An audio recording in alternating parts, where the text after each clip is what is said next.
بسم اللہ الرحمن الرحیم اللہم صلی علی محمد وعلی آل محمد کما صلیت علی ابراہیم وعلی آل ابراہیم انک حمید مجید اللہم بارک علی محمد وعلی آل محمد کما بارکت علی ابراہیم وعلی آل ابراہیم انک حمید مجید۔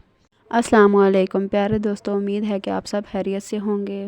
سب سے پہلے آپ سے ریکویسٹ ہے کہ میرے چینل کو سبسکرائب کر دیں اور بیل آئیکن کو پریس کر دیں تاکہ میری نئی آنے والی ویڈیو کا نوٹیفیکیشن آپ کو مل سکے۔ میری دعا ہے کہ اللہ تعالیٰ آپ سب کی دلی خواہشات پوری کرے۔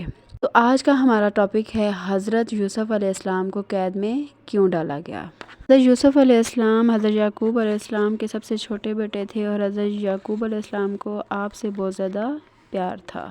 اس وجہ سے آپ کے سوتیلے بھائی آپ کو پسند نہیں کرتے تھے۔ انہوں نے مل کر مشورہ کیا کہ حضرت یوسف علیہ السلام کو مار دیا جائے۔ ایک دن وہ حضرت یوسف علیہ السلام کو اپنے ساتھ کھلانے کے لیے لے گئے اور میں پھینک دیا۔ کے طور پر آپ کے کرتے کے ساتھ خون لگا کر لائے اور حضرت یعقوب علیہ السلام کو دکھایا۔ یہ دیکھ کر حضرت یعقوب علیہ السلام کو بہت رنج ہوا اور وہ آپ کی جدائی میں روتے رہے۔ کنویں میں آپ کو پھینکا گیا تھا، اس کے قریب یہ قافلہ آیا اور انہوں نے پانی نکالنے کے لیے ڈول کنویں میں ڈالا۔ دیکھا کہ ایک خوبصورت لڑکا کنویں میں ہے، اس کو باہر نکال لیا اور اپنے ساتھ مصر لے گئے۔ جب قافلہ مصر پہنچا تو وہاں پر مصر کے بادشاہ نے ان قافلے والوں کو قیمت دے کر حضرت یوسف علیہ السلام کو خرید لیا اور اپنی بیوی زلیخا سے کہا کہ اس کو پالو، ہو سکتا ہے کہ ہم اس کو اپنا بیٹا بنا لیں۔ حضرت یوسف علیہ السلام جوان ہو گئے، ان کی خوبصورتی، وجاہت، عقل مندی اور بھی بڑھ گئی۔ زلیخا عزیز مصر کی بیوی ان پر فریفتہ ہو گئی۔ یوسف علیہ السلام ہمیشہ اس کے شر سے اپنا دامن بچاتے رہے اور اللہ تعالیٰ سے دعا کرتے رہے کہ وہ آپ کو اپنے پناہ میں رکھے، زلیخا کے شر سے بچائے۔ جب آپ کسی طور زلیخا کے قابو میں نہ آئے تو اس نے آپ کے خلاف ایک ترکیب سوچی۔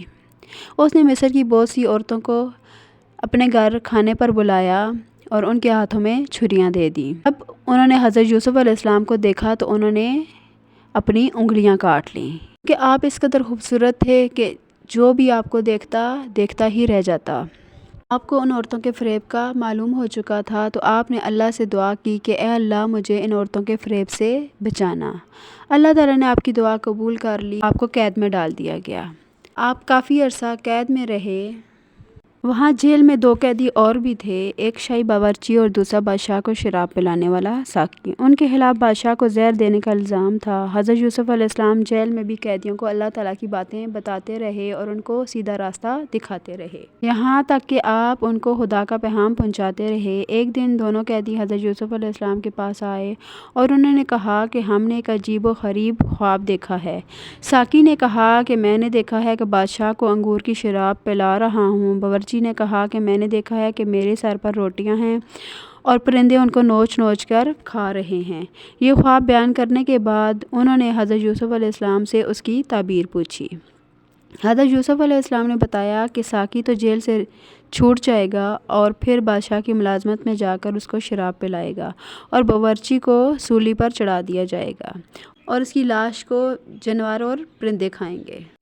پھر ایسا ہی ہوا، اللہ تعالیٰ نے ساقی کو رہا کرا دیا اور باورچی کو سولی پر چڑھا دیا گیا۔ حضرت یوسف علیہ السلام ان کے بعد بھی سالوں تک جیل میں رہے لیکن کسی کو ان کی رہائی کا خیال نہ آیا۔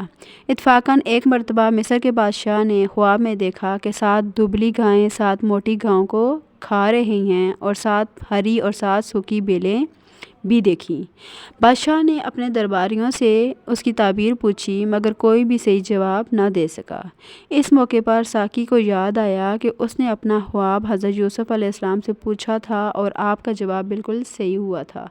اس نے کہا کہ جیل میں ایک شخص ہے جو خواب کی صحیح تعبیر بیان کرتا ہے۔ بادشاہ سے اجازت لے کر وہ جیل گیا اور حضرت یوسف علیہ السلام سے سارا واقعہ بیان کیا۔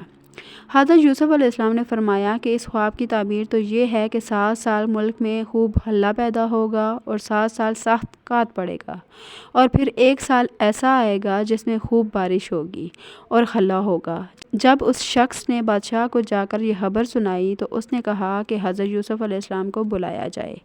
جب وہ دوبارہ حضرت یوسف علیہ السلام کے پاس گیا اور بادشاہ کا پیغام سنایا تو آپ نے فرمایا کہ ان عورتوں کا کیا حال ہے جنہوں نے اپنے ہاتھ کاٹ لیے تھے۔